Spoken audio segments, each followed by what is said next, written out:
Why do we yawn? We yawn whenever we feel sleepy, tired, or bored. At such times, our body relaxes and our breathing becomes shallow. When this happens, we open our mouth wider and yawn to take in extra air. This helps to bring more oxygen into the blood. The extra oxygen speeds up the circulation and stretches the muscles.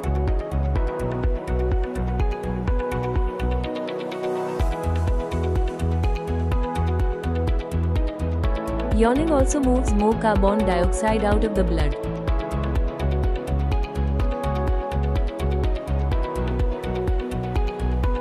Stretching and yawning may be a way to flex muscles and joints, increase heart rate, and feel more awake.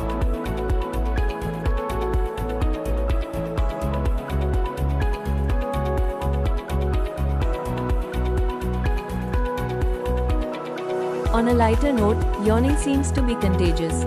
If you yawn in class, you'll probably notice a few other people will start yawning too.